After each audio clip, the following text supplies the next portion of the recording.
Hello everyone, welcome to my study. Guys, इस video जो हम इसरो के बारे में बात करेंगे, खासकर यहाँ इसरो का कैसे इवॉल्व हुआ, मतलब कैसे ये हिस्ट्री क्या है इसरो की, किस तरह से आगे बढ़ा, उसके बाद यहाँ पे क्या क्या मिशन हुए और यहाँ पे कितने सारे मिशन सक्सेसफुल हुए, एंड देन यहाँ पे एग्जाम पॉइंट ऑफ व्यू से कितना इंपॉर्टेंट है, क्या पूछे जाते हैं, वगैरह वगैरह चीज़ों के बारे में बात करेंगे। ठीक है, सो बिना टाइम वेस्ट किए यहाँ पे स्टार्ट करता हूँ मैं। यहाँ पे देख सकते हैं कि ऑल अबाउट इसरो में क्या है, कैसे इवॉल्व हुआ है। यहाँ पे तो इसरो के बारे में बात करें तो यहाँ पे आप यहाँ पे देख सकते हैं जवाहरलाल नेहरू जो थे वहाँ से स्टार्ट होता है। जब यहाँ पे 1962 जब चाइना का वार हुआ था, उसके बाद यहाँ पे ज़रूरत पड़ी कि साइंस की तरफ, यानी जो स्पेस साइंस है और स्पेस रिसर्च जो इसके बारे में यहाँ पे सोचना शुरू किए जवाहरलाल नेहरू ने।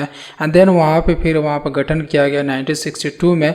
विक्रम साराभाई जो यहाँ पे पहले साइंटिस्ट थे इसरो के, उनको यहाँ पे जिम्मा दिया गया कि आप यहाँ पे रिसर्च कीजिए, स्पेस रिसर्च के बारे में सोचिए और एक नया संस्था बनाइए जो यहाँ पे स्पेस रिसर्च के बारे में पूरा काम करता हो। देन यहाँ पे गठन हुआ आपका इनको स्पार्क का, जो 1962 के बाद गठन हुआ था। इसका फुल फॉर्म आपके यहाँ पे दिखा दूंगा मैं, आगे होगा, फिलहाल मुझे याद नहीं आ रहा है इसका फुल फॉर्म क्या है। एंड देन यहाँ पे उसके बाद इसरो बन गया आपका 1969 आते आते यहाँ पे इसरो बन गया। ठीक है, इसरो इसका नाम कर दिया गया इनको स्पार से।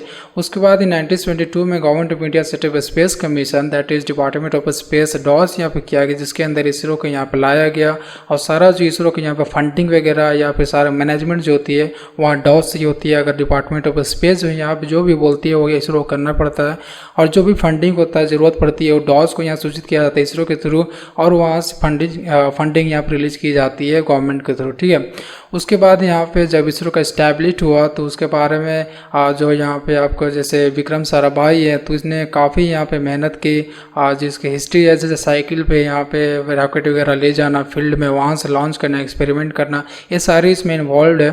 तो ये सारे के बारे में बात करूँगा मैं।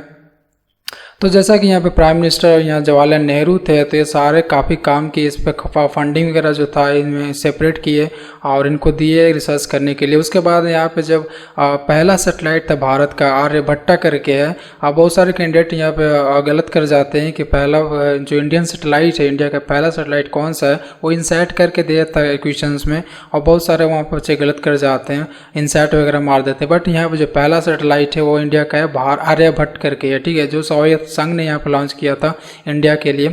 उसके बाद अगर कम्युनिकेशन सैटेलाइट के बारे में बात करें तो पहला आपका एप्पल करके है, जो बाद में हम दिखा देंगे, बात करेंगे उसके बारे में। ठीक है, तो सारे यहाँ पे था। उसके बाद यहाँ पे लॉन्च किया गया सोवियत यूनियन के द्वारा आर्यभट्ट, जो पहला भारत का ये सैटेलाइट है।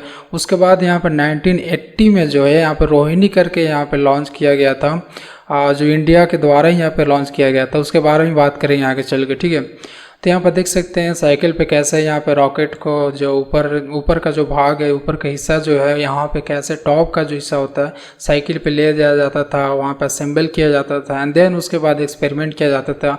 ये सारे यहाँ पे मेहनत इन्वॉल्व में था, तब जाके यहाँ पे इसरो खड़ा हुआ है। और देख सकते हैं जो सैटेलाइट है इंडिया का, यहाँ पे लिखा हुआ भी Apple satellites being transported in bullock cart, जो 1981 में यहाँ पे लॉन्च किया गया था इंडिया के थ्रू, जो भारत का पहला अपना सैटेलाइट था जो यहाँ पर लॉन्च किया गया था। तो ये सारे यहाँ पे है जो काफ़ी मेहनत करके यहाँ तक इसरो आया है। ठीक है, और यहाँ पे जो व्हीकल सिस्टम का बात करें, जो रॉकेट इंडिया के SLV-3 ऐसा रॉकेट था जो 1945 में यहाँ पे लॉन्च किया गया था। उसके बाद यहाँ पे organize space research India was spearheaded by 2 scientist, यहाँ पे विक्रम साराभाई तो थे ही। उसके बाद यहाँ पे फिजिकल रिसर्च जो लेबोरेटरी खोल रखे थे अहमदाबाद में। एंड देन यहाँ पे होमी भाभा भी थे जो इन्वॉल्व थे इसरो, और यहाँ पे जो आपका परमाणु संयंत्रण जो यहाँ पे कार्यक्रम चलता है इंडिया में, जो यहाँ पे परमाणु जो यहाँ पे बिजली उत्पादन केंद्र है, सारा यहाँ पे जो स्थापना किया गया, उस समय दोनों का यहाँ पे मिली भगत के कारण इसरो का यहाँ पे खड़ा हुआ। और साथ ही साथ यहाँ पे जो परमाणु कार्यक्रम है वो भी यहाँ पे होमी भाभा के थ्रू शुरू किया गया था। ठीक है, जो होमी भाभा ने यहाँ पे Tata institute of fundamental research यहाँ पे अपना 1945 में स्थापना किया था। तो सारे वहाँ पे रिसर्च वगैरह और जो भी स्टूडेंट थे जो इंटरेस्टेड थे उनको फंडिंग दिया गया, रिसर्च के लिए टाइम दिया गया, वो काफ़ी रिसर्च और आपका डेवलपमेंट में काफ़ी इन्वॉल्व हुए, तब जाके यहाँ पे बहुत सारी चीज़ें इसरो को सुविधा मिलना शुरू हो गया था। उसके बाद यहाँ पे जैसा मैंने बताया कि engineers were drawn from the Indian ordnance factory, जो इंडियंस जो भी रिजर्व थे इंजीनियर्स इंडिया के पास उस समय 1945 के आसपास जो ऑर्डिनेंस फैक्ट्रीज करके हुआ करता था, उसमें जो इंजीनियर्स थे उनको काफ़ी नॉलेज थी रॉकेट वगैरह के बारे में, क्योंकि यहाँ पे जो आर्मी होती है इंडियन आर्मी का, वहाँ पे वो सारा यहाँ पे काम किया करते थे, कैसे रॉकेट लॉन्चर बनाना है वगैरह वगैरह, ये सारे रिसर्च में इनको काफ़ी अच्छी नॉलेज थी। तो इनको यहाँ पे टाइम दिया गया, फंडिंग दिया गया रिसर्च करने के लिए, तब जाके यहाँ पे रॉकेट वगैरह का यहाँ पे इवॉल्व हुआ और इवॉल्व होना शुरू हो गया था। उसके बाद यहाँ पे सारा कॉस्मिक रेडिएशन वगैरह, शुरू में जो यहाँ पर रिसर्च केंद्र था वहाँ पे आपका कॉस्मिक रेडिएशन वगैरह का रिसर्च होता था कि कैसे वहाँ पे आउटर सरफेस, आउटर जो रिंग है आपका क्या बोलते हैं अर्थ का, जिसको हम स्पेस बोलते हैं, जहाँ पे कोई एयर नहीं होता, कुछ भी नहीं होता, सिर्फ और सिर्फ वहाँ पे वैक्यूम होता है, उसके बारे में रिसर्च किया गया कि कॉस्मिक रेडिएशन कैसे काम करता है, कैसे क्या काम करता है वो आउटर स्पेस में, ये सारा यहाँ पर रिसर्च इनिशियल डेज में किया गया था। ठीक है, उसके बाद जो यहाँ पर जैसे मैंने बताया कि 1962 के बाद वहाँ पर स्थापना किया गया था आपका एटॉमिक भाभा का, जो यहाँ पे प्रेसिडेंट थे आपका यहाँ पे होमी भाभा करके, एंड देन विक्रम साराभाई करके। ठीक है, एंड देन यहाँ पे सारा का यहाँ पे एक चीज़ और यहाँ पे दिखा दूँ मैं, deep underground experimentation that the Kolar mines, जो इंडिया का सबसे डीप माइन यहाँ पे करके बोला जाता है, इसके बारे में काफ़ी रिसर्च किया गया था। जो यहाँ पे डीप माइंस होते हैं खासकर, वहाँ पे काफ़ी कुछ मिल जाती है देखने को, ग्रेविटी वगैरह से लेकर बहुत सारी चीज़ें देखने को मिल जाती है, उस पर काफ़ी रिसर्च किया गया था। वर्ल्ड का वन ऑफ द अमॉन्ग, यहाँ पे एक पहला ऐसा है जो कोलर माइंस जो है, जो इंडिया का सबसे डीपेस्ट माइंस है। ठीक है, उसके बाद यहाँ पे इंडियन स्पेस रिसर्च ऑर्गेनाइजेशन का फैसिलिटी सेंटर के बारे में बात करिए तो सारा था आपका हिस्ट्री के बारे में, जो मैंने यहाँ पे थोड़ा सा इंट्रोडक्शन दिया। ये देख सकते हैं यहाँ पे, जो यहाँ पे आप फेस देख पा रहे हैं, इनका face doctor APJ Abdul Kalam का है, और यहाँ पे देख सकते हैं इंदिरा गांधी है, जो इनके लीडरशिप में सारा काम हो रहा था। ये तकरीबन ये 1970 के बाद है। उसके बाद यहाँ पे एटॉमिक भाभा की बात कर रहा हूँ मैं, और यहाँ पे देख सकते हैं विक्रम साराभाई जो हैं, जो यहाँ पे रॉकेट वगैरह का सारा रिसर्च वर्क जो हो रहा था, जो आपका आंध्र प्रदेश का वहाँ पे जो आपका जहाँ श्रीहरिकोटा में यहाँ पर रिसर्च वगैरह होता है, वहाँ पे ये सारा इमेज वगैरह जो काफ़ी हिस्ट्री का पहले का इमेज है, ये सारा यहाँ पे दिखाया जा रहा है। तो यहाँ पे हम बात करते हैं Indian space research organisation facility centre का, जो पूरा मिल के काम करता है, देन एक मिशन सक्सेसफुल हो पाता है। ये काफ़ी पूरे इंडिया में फैला हुआ है। आज जैसे बात करूँ तो मैं Vikram Sarabhai space centre BSSC करके बोला जाता है शॉर्ट फॉर्म में, तिरुवनंतपुरम में। एग्जाम पॉइंट ऑफ व्यू से ये सारे इंपॉर्टेंट हो सकते हैं, क्योंकि जो यहाँ पे जैसे मैंने बताया कि रिसर्च ऑर्गेनाइजेशन फैसिलिटी सेंटर है, जो मिल के काम करते हैं, तो यहाँ पे पूछ सकता है कि Vikram Sarabhai space centre BSSC करके कहाँ पे है, या फिर liquid propulsion system centre LPSC कहाँ पे है। ये सारे क्वेश्चन आ सकते हैं खासकर जो एग्ज़ाम्स वगैरह होते हैं, और अभी तो एग्ज़ाम्स का माहौल ही है, आने वाला ही एग्ज़ाम्स है, तो आपको पूरी तरह से यहाँ डीपली आपको पढ़ना पड़ेगा, तब जाके आप एग्ज़ाम्स वगैरह में अच्छे मार्क्स स्कोर कर पाओगे। ठीक है, तो आपको सिर्फ यहाँ पे वीडियोस देखने हैं अच्छे से, और एक एक चीज़ को यहाँ पे सुनना है, अपने आप आपको याद हो जाएगा, ना तो इसको रटने की ज़रूरत है और ना ही आपको यहाँ पे कुछ एक्स्ट्रा एफर्ट लगाने की ज़रूरत है। अगर ज़्यादा कन्फ्यूजन होता है तो बार बार इसको वीडियो को देखोगे, या फिर स्क्रीनशॉट ले लो, इस इमेज को बार बार देखोगे तो अपने आप याद हो जाएगा कि कौन सा सेंटर कहाँ पे है। तो ये सारी इंपॉर्टेंट हो सकती है। ठीक है, उसके बाद यहाँ पर सतीश धवन स्पेस सेंटर बात करें, जहाँ से सारा कंट्रोल होता है, श्रीहरिकोटा में है। उसके बाद ISRO प्रोपल्सन कॉम्प्लेक्स IPRC जो महेंद्रगिरी में है, आंध्र प्रदेश में है ये। उसके बाद ISRO सैटेलाइट सेंटर ISRO करके बात करें, जो बेंगलुरु में है, जहाँ पे सारे इंजीनियर्स बैठते हैं, जहाँ पे सारा कंट्रोल होता है, वहाँ पे जो सैटेलाइट वगैरह लॉन्च किए जाते हैं, उसके बाद जो सिग्नल है वहाँ पे ट्रांसमिट होता है, सारे यहाँ पे कंट्रोल किया जाता है, जहाँ पे बेंगलुरु में ISRO करके। ठीक है, उसके बाद यहाँ पे स्पेस एप्लीकेशन सेंटर के बारे में बात करें तो यहाँ पे SAC करके अहमदाबाद में है, जो काफ़ी इंजीनियर्स वहाँ पे बैठते हुए इन्वॉल्व रहते हैं सारे मिशन में। उसके बाद ये सारा यहाँ पे है, जो सारे आपका यहाँ पे स्पेस से रिलेटेड जो भी यहाँ पे काम होता है, ये सारे यहाँ पे ऑर्गेनाइजेशन फैले पड़े हैं पूरे इंडिया में। तो ये इसका आप स्क्रीनशॉट लेना और आप इसको याद कर सकते हो। ठीक है, क्योंकि यहाँ की इंपॉर्टेंट क्वेश्चन हो सकते हैं, जो यहाँ पे सारे फैले पड़े हैं पूरे इंडिया में, जो एग्जाम्स में पूछ सकते हैं। एंटेक्स कॉरपोरेशन क्या है, इसके बारे में पूछ सकता है। जो यहाँ पे जो आपका मार्केटिंग का काम होता है, जैसे कोई भी आपका कंट्री पहले कांटेक्ट करना चाहता है कि हमको ये सैटेलाइट लॉन्च करनी है तो कहाँ कांटेक्ट करेगा, उसके लिए यहाँ पे एंटिक्स कॉरपोरेशन बनाया गया है। जो वहाँ पे जो भी देश वहाँ पे अगर चाहता है कि इसरो के थ्रू मेरा सैटेलाइट लॉन्च हो तो एंटिक्स से संपर्क करता है, वो एंटिक्स मैनेज करता है क्या क्या कितना फंडिंग ज़रूरत है या फिर क्या क्या करने पड़ते हैं। उसके बाद यहाँ पे इसरो को सूचित किया जाता है, देन वहाँ पे मिशन स्टार्ट होता है सैटेलाइट लॉन्च करने का। ये सारा यहाँ पे एंटिक्स कॉरपोरेशन का काम है, जो यहाँ पे इंटरनेशनल मार्केटिंग प्लस यहाँ पे जो नेशनल मार्केटिंग है वो यहाँ पर देखता है। उसके बाद और भी सारे यहाँ पे जैसे मैंने ऑर्गेनाइजेशन बताया जो इन्वॉल्व होते हैं सारे मिशन को सक्सेसफुल बनाने में, तो सारे यहाँ पे आप देख सकते हैं, ठीक है। उसके बाद यहाँ पे आगे बात कर रहे हैं, इसमें भी जो आप था जैसे मैंने बताया कि ऑर्गेनाइजेशन ये सारे यहाँ पे फैले पड़े हैं।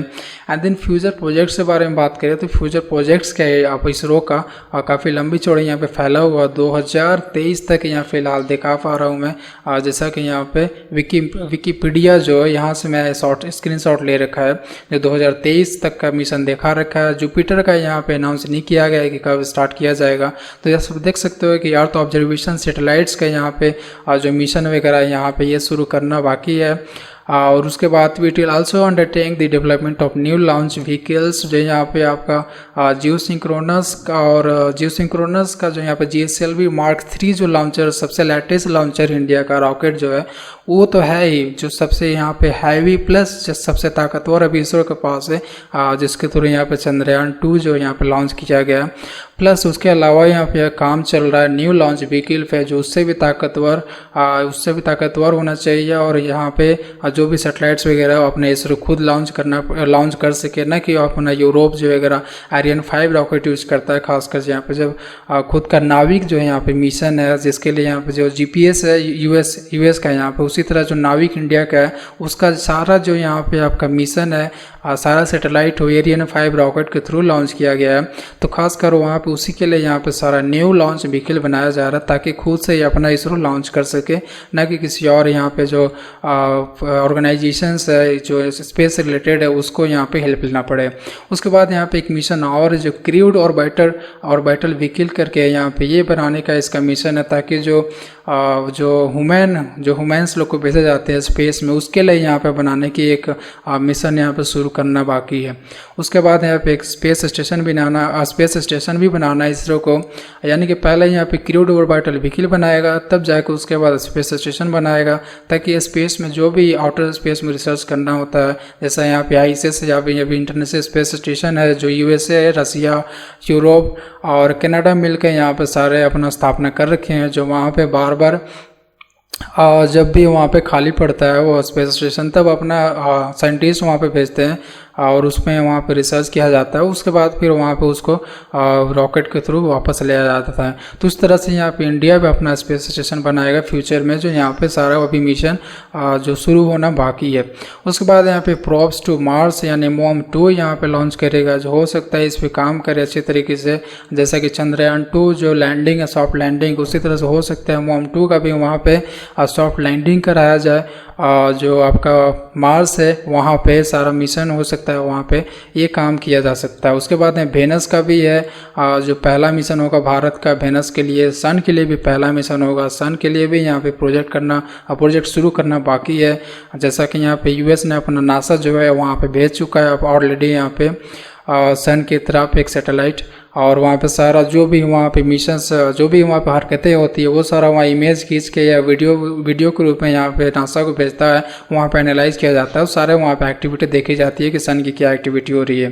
तो सारा मिशन अपना इसरो भी लॉन्च करेगा, जो खुद का अपना प्रोजेक्ट होगा और सारा वहाँ पे मैनेज करेगा। उसके बाद नियर अर्थ ऑब्जेक्ट्स जैसे कि यहाँ पे एस्ट्रॉयड्स होते हैं, कॉमेट्स होते हैं, इसके पे यहाँ पे भी रिसर्च करने के लिए एक अपना प्रोजेक्ट शुरू करेगा इसरो। जो फ्यूचर में आने वाले प्रोजेक्ट्स हैं इसके बारे में यहाँ पे मेंशन कर रखा है। जो एस्टेरॉयड्स होते हैं, कॉमेट्स होते हैं, जैसे कि नासा यूरोप के यहाँ पे जो ऑर्गेनाइजेशन है ऑलरेडी वो इस पे काम कर चुके हैं। जो लूनर वगैरह होते हैं उस पर अपना क्या बोलते हैं प्रोब वगैरह होते हैं वो एस्टेरॉयड्स कॉमेट्स पे अपना उतार चुके हैं, वहाँ के सारे वहाँ पे देख चुके हैं इमेज वगैरह के हिसाब से कि किस तरह का कॉमेट्स होते हैं, एस्टेरॉयड्स होते हैं, उनकी सरफेस क्या होती है, वो सारा वहाँ पे पे देख चुके हैं।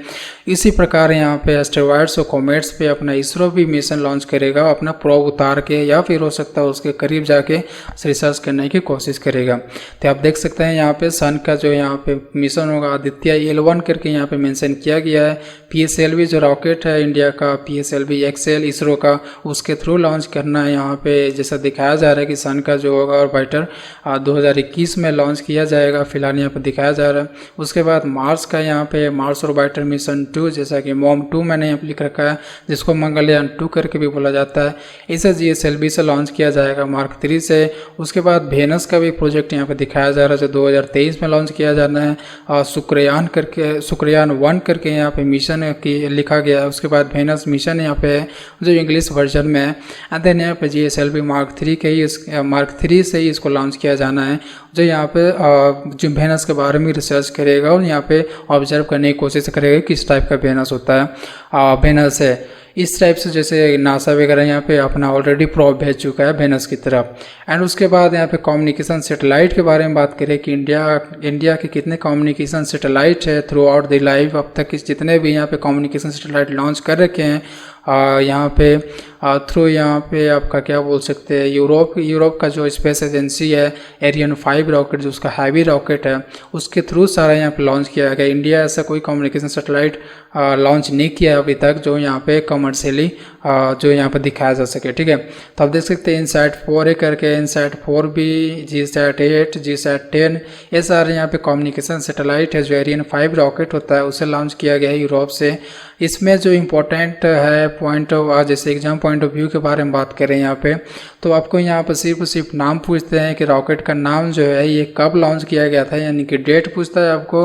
उसके बाद यहाँ पे पूछता है कि किस स्पेस एजेंसी ने लॉन्च किया है, तो यूरोप का जो स्पेस एजेंसी उसने लॉन्च किया है। उसके बाद यहाँ पे पूछा जाता है कि किस टाइप का ये है, कम्युनिकेशन सैटेलाइट है या फिर कुछ और सैटेलाइट है, इस टाइप से यहाँ पे क्वेश्चन पूछे जाते हैं। तो आपको सिर्फ यहाँ पे 3 पॉइंट याद रखने होंगे। या तो आपको यहाँ पे दे देगा इनसैट 4A करके दे देगा, नाम दे देगा। उसके बाद पूछेगा कि किस कंट्री ने लॉन्च किया है, मतलब इसको इसरो को हेल्प किया लॉन्च करने में, या फिर उसका सीधे आपको डेट पूछ देगा कि कब लॉन्च किया गया था, या फिर पूछ देगा कि किस टाइप का सैटेलाइट है, कम्युनिकेशन सैटेलाइट है या किसी और टाइप का सैटेलाइट है। जो 4 ऑप्शन होते हैं तरह तरह के दे देंगे आपको यहाँ पर सारा, ठीक है। तो इस टाइप से आपको यहाँ सारा ऑप्शन दे के कन्फ्यूज कर सकता है। तो आप याद रख लेना, देख लेना एक बार कौन सी कितनी कैसी सैटेलाइट है और क्या नाम है उसका और कब लॉन्च किया गया है और उसका यहाँ पे किस टाइप का सैटेलाइट है, ये सारा यहाँ पे याद कर लेना, ठीक है। सारा यूरोप ही यहाँ पे लॉन्च किया है। फर्स्ट पेज मैं दिखा रहा हूँ, उसके बाद सेकंड पेज भी दिखाऊंगा, तो सारा यूरोप ही लॉन्च किया। आप सेकंड पेज देख सकते हो यहाँ पे GSAT 16 है, एरियन स्पेस जो यूरोप का है, यूरोप यानी 7 दिसंबर 2014 को लॉन्च किया गया था। उसके बाद 11 नवंबर 2015 को GSAT 15 करके है, एरियन 5 जैसा बताया कि मैंने हैवी रॉकेट है उसका यूरोप का, जो उसके थ्रू ही यहाँ पर जियो सिंक्रोनस सैटेलाइट जो होता है उसको लॉन्च किया जाता है। और जो ये भी कम्युनिकेशन सैटेलाइट, ये सारा यहाँ पे कम्युनिकेशन सैटेलाइट ही मैंने मेंशन कर रखा है, लेकिन आपको वहाँ पे नाम देके कंफ्यूज कर सकता है, इसलिए मैं यहाँ पे बता दिया कि आप यहाँ पे तीनों पॉइंट याद रख लेना। नाम तो याद रखना ही है, प्लस यहाँ पे किस कंट्री ने यहाँ पे लॉन्च किया है उसको याद रखना है, प्लस यहाँ पे जैसे मैंने बताया कि यहाँ पर डेट भी याद रखनी है, प्लस यहाँ पे किस टाइप का सैटेलाइट है इसको भी याद रखना। काफ़ी ईजी पड़ जाएगा आपको एग्जाम्स वगैरह में। उसके बाद यहाँ पर जो सैटेलाइट सिस्टम है जो इंडिया ने लॉन्च किए हैं, मैंने सिर्फ यहाँ 2015 के बाद मेंशन कर रखा है, उसके पहले का सैटेलाइट मैंने मेंशन नहीं किया है। और जो यहाँ पे हिस्ट्री से रिलेटेड अगर क्वेश्चन पूछता है तो आपको सिर्फ इनिशियल जो इसरो का गठन हुआ था उसके बाद जो फर्स्ट सैटेलाइट था, जैसे मैंने आर्यभट्टा बताया, और फिर यहाँ पे और एक सैटेलाइट था जिसके बारे में मैं बाद में बताऊँगा, उस तरह का सैटेलाइट का जो क्वेश्चन है वो वहाँ पे पूछे जा सकते हैं। आपको 2015 के पहले का क्वेश्चन आई थिंक जो कम्युनिकेशन सैटेलाइट था उससे रिलेटेड पूछ सकते हैं, और उसके अलावा कुछ भी नहीं पूछ सकते, ठीक है। इतना डीप में जाने की ज़रूरत नहीं है। सो यहाँ पर जो सैटेलाइट जो लॉन्च किए गए 2015 के बाद, उसके बारे में मैं कुछ बता दूँ, जो हो सकता है क्वेश्चन यहाँ से उठ जाए और आपको सीधा पूछ देगा कि RNSS 1D है उस किस टाइप का यहाँ पर सैटेलाइट है, तो आपका यहाँ पर देना होगा नेविगेशन ग्लोबल पोजिशनिंग टाइप का यहाँ पर सैटेलाइट है, जो यहाँ पे PSLV C-27 जो यहाँ पे आपका लॉन्च व्हीकल है उससे लॉन्च किया गया है।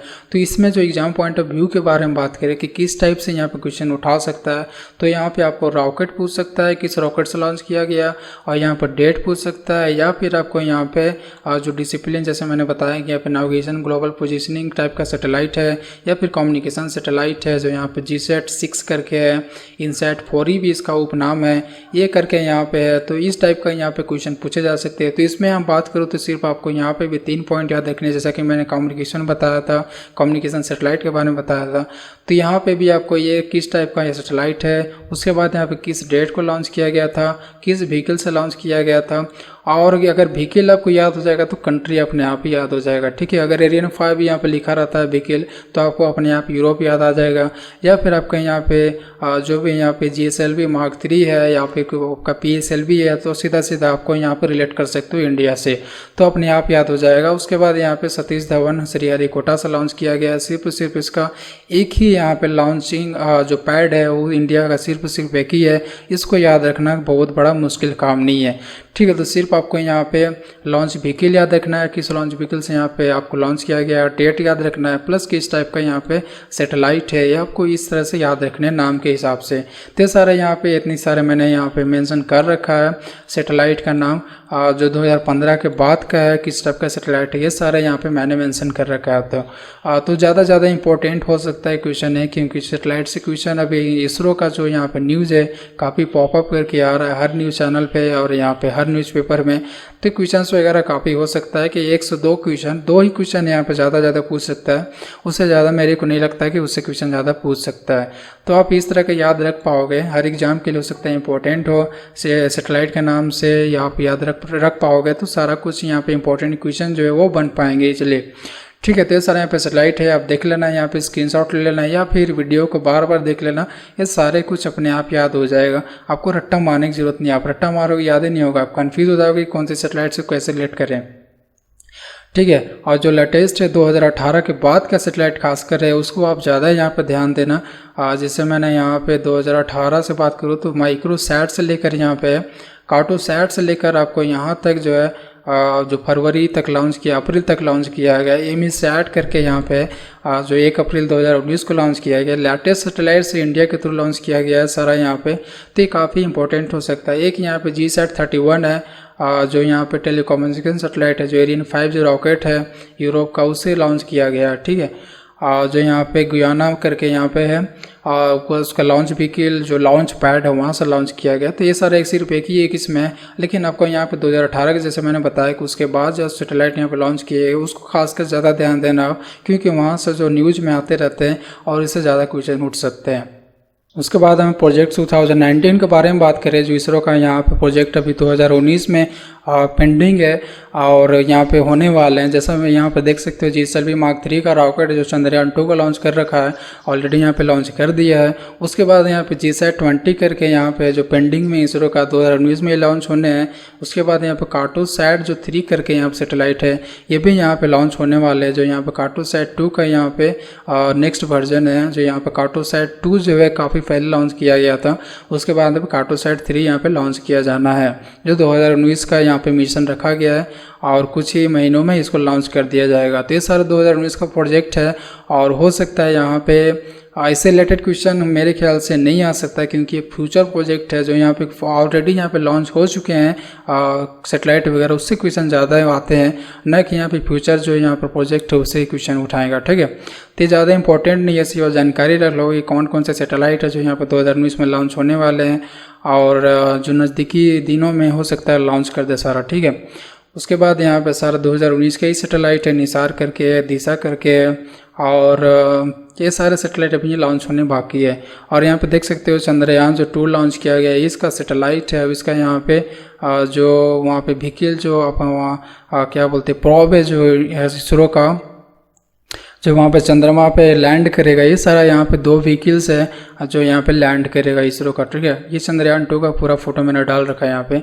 उसके बाद यहाँ पे बात करूँ कि टोटल सैटेलाइट जो इंडिया ने कितने लॉन्च कर रखे हैं अभी तक, खास कर ये तो क्वेश्चन नहीं पूछ सकता है कि कितने लॉन्च कर रखे हैं, क्योंकि महीने महीने यहाँ पे नया सैटेलाइट लॉन्च किया जाता है। लेकिन आपको एक तरह से आइडिया लग जाएगा कि कितने कंट्रीज़ का यहाँ पे लॉन्च कर रखा है। खासकर आपके नॉलेज के लिए यहाँ पे मैंने डाल दिया डाटा, ठीक है। तो देख सकते हो total number of foreign satellites launch by ISRO is 297, यानी कि 297 सैटेलाइट अब तक का लॉन्च कर रखा है इंडिया ने। टोटल जो आउटर कंट्रीज हैं, ना कि इंडिया का, सिर्फ जो फॉरेन कंट्रीज है उनका सिर्फ यहाँ पर 297 सैटेलाइट लॉन्च कर रखा है। प्लस यहाँ पे स्पेस क्राफ्ट मिशन जो है 105 कर रखा है। उसके बाद यहाँ पे लॉन्च मिशन जो है 75 है।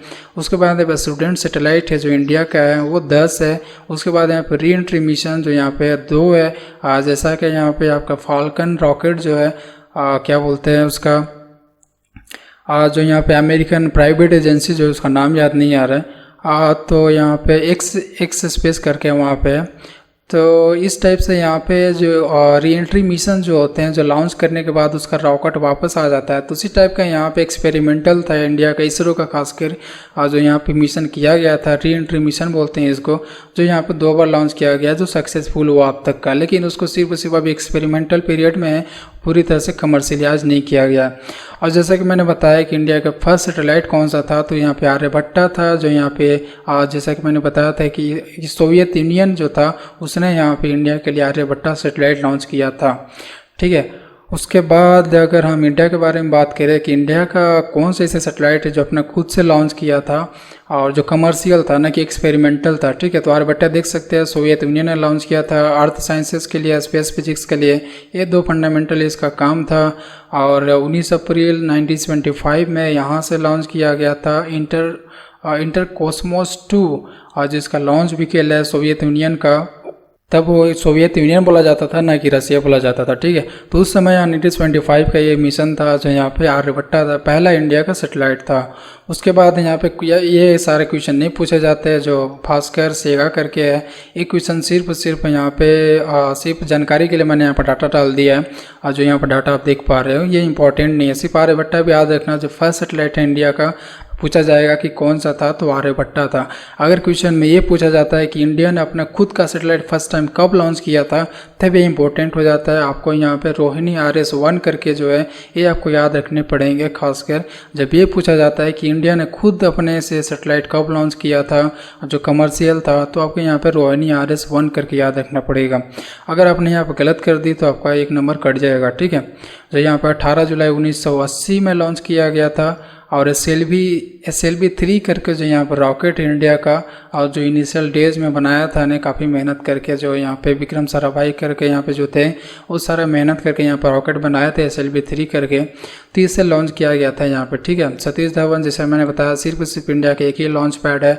उसके बाद यहाँ पे रोहिणी RS-D1 यहाँ पे लॉन्च किया गया था। तो यहाँ पर जो इम्पोर्टेंट है आपका रोहिणी RS-1 करके है, जो इंडिया का अपना खुद का सैटेलाइट लॉन्च किया गया था, जो 1980 में लॉन्च किया गया था, ये इंपॉर्टेंट हो सकती है। उसके बाद यहाँ पर रोहिणी RS-D1 लॉन्च किया गया था 31 मई 1981 को, और SLV 3D1 करके यहाँ जो उसका लॉन्च व्हीकल नाम रखा गया था। फंडामेंटली इसको SLV 3 पढ़ते हैं, ठीक है। और इसका लॉन्च व्हीकल स्पेस धवन से यहाँ पे लॉन्च किया गया था, ठीक है। उसके बाद यहाँ पे जो कम्युनिकेशन सैटेलाइट के बारे में करें कि पहला भारत का कम्युनिकेशन सैटेलाइट कौन सा था, तो यहाँ पे पहले ही मैंने इनिशियली जो जब स्टार्ट किया था ये सारा वीडियो में, तभी मैंने बताया था एप्पल जो है पहला भारत का कम्युनिकेशन सैटेलाइट था, जो 19 जून 1981 को लॉन्च किया गया था। एरियन 1 करके जो इसका रॉकेट था यूरोप का, उससे वहाँ पे लॉन्च किया गया था, जो गुयाना में यहाँ पे लॉन्च पैड है आपका, यहाँ पे यूरोप एजेंसीज का, यूरोपियन स्पेस एजेंसी करके बोला जाता है। तो इसका यहाँ पे एप्पल जो था भारत का पहला कम्युनिकेशन सैटेलाइट था जो यहाँ पे लॉन्च किया गया था। अगर क्वेश्चन में पूछा जाता है कि भारत का ऐसा पहला कौन सा कम्युनिकेशन सैटेलाइट था जो सबसे पहला सैटेलाइट था, तो आपको यहाँ पे आंसर क्या हो जाएगा, एप्पल हो जाएगा, ठीक है। इस टाइप से मेरे ख्याल से इतने सारे मैंने बता दी जो हो सकता है। हर एक क्वेश्चन अगर पूछे तो आपको जवाब आपके पास होगा, ऐसा कोई भी क्वेश्चन नहीं जो इससे बाहर पूछ सकता है, ठीक है। उसके बाद यहाँ पे जो रॉकेट इंडिया के पास है फिलहाल 2019 तक कौन कौन सा है इसके बारे में थोड़ी सी बात कर लेते हैं। आप देख सकते हैं यहाँ पे पहला रॉकेट देख पा रहे हैं, इसको नाम है SLV। जो SLV मैंने बात कर रहा था SLV 3 के बारे में, जो यहाँ पे पहला रॉकेट लॉन्च किया गया था यहाँ पे रोहिणी S1 करके यहाँ पे जो लॉन्च सेटेलाइट था इंडिया का, इसी से लॉन्च किया गया था। उसके बाद यहाँ पे SLV नया वर्जन था SLV का, उसका यहाँ पे बनाया गया था जो 1980 का बात है सर यहाँ पे। उसके बाद यहाँ पे आप देख सकते हैं जो चेंजेज आते हैं वो PSLV से आते हैं, क्योंकि जो इंडिया का ऐसा रॉकेट है जो हर मिशन को यहाँ पे सक्सेसफुल बनाया है, ऐसा कोई भी मिशन नहीं है और जो यहाँ पे फेलियर का परसेंटेज ज़्यादा, काफ़ी कम सेटेलाइट ऐसे हैं जो फेल हुए हैं और इंडिया का ऐसा कोई भी मिशन जो है बुरी तरह से फेल नहीं हुआ। PSLV काफ़ी सक्सेसफुल रॉकेट है और 99% इसका एफिशिएंट है, ठीक है इंडिया का। जो ऐसा है यहाँ पे PSLV रॉकेट है जो काफ़ी यहाँ पे, जैसा कि मैंने बता रहा हूँ कि यहाँ पे जो 110 सेटेलाइट का जो यहाँ पे रिकॉर्ड इंडिया का 108 सॉरी, तो उसका जो पहला यहाँ पे जो था मिशन आपका PSLV के थ्रू ही लॉन्च किया गया था और काफ़ी सक्सेसफुल रहा था। इंडिया का रिकॉर्ड है अब तक का, वर्ल्ड का रिकॉर्ड है जो 108 सेटेलाइट जो यहाँ पे लॉन्च किए गए थे। उसके बाद यहाँ पे GSLV है जो यहाँ पे नेक्स्ट वर्जन है आपका PSLV का, उसका यहाँ पे जियो सिंक्रोनस लाइट व्हीकल करके बोला जाता है। Geosynchronous launch vehicle, light vehicle नहीं, लॉन्च व्हीकल यहाँ पे बोला जाता है, इसका फुल फॉर्म है। तो ये सारा यहाँ पे इवॉल्व हुआ जो यहाँ PSLV है। उसके बाद इसरो को ज़रूरत पड़ा कि भाई जियो सिंक्रोनस जो यहाँ पे ऑर्बिट होता है, जो यहाँ पे कम्युनिकेशन सेटेलाइट्स होते हैं उसको वहाँ पे भेजना पड़ता है, तो काफ़ी हैवी रॉकेट की ज़रूरत पड़ती है, ठीक है। तो यहाँ पे ये आपका GSLV बनाया गया रॉकेट जो सेकेंड हैवीएस्ट है भारत का, ठीक है, खासकर इसरो का। उसके बाद यहाँ पर देख सकते हैं GSLV Mark 3 जो अब तक का सबसे सक्सेसफुल रहा है दूर दराज जो भेजने में इंडिया का। जो यहाँ पे आप देख पा रहे हैं सबसे इंडिया का हैवीएस्ट जो क्रायोजेनिक इंजन पे आधारित है और जो चंद्रयान 2 मिशन जो लेटेस्ट मिशन इंडिया का, इसके थ्रू ही लॉन्च किया गया है, ठीक है। सो ये था आपका इसरो के बारे में गाइस, जो यहाँ पे इंपॉर्टेंट क्वेश्चन बन सकता था वो मैंने बताने की कोशिश की है सारे वीडियोज़ में। और फिलहाल यहाँ पे जो भी इम्पोर्टेंट क्वेश्चन था उसको मैंने यहाँ पे सारे यहाँ पे बताने की और यहाँ पे सारे एक्सप्लेन करने की कोशिश किया, ठीक है। तो इसके अलावा अगर अभी कोई क्वेश्चन हो तो आप कमेंट सेक्शन में पूछ सकते हो। सो फिलहाल इस वीडियो में इतना ही गाइस। अगर वीडियो अच्छा लगा है तो इस वीडियो को लाइक करें, शेयर करें और चैनल को सब्सक्राइब कर लें। So that's it, next video में कुछ और लेकर आते हैं, तब तक के लिए take care guys, have a nice day, bye bye.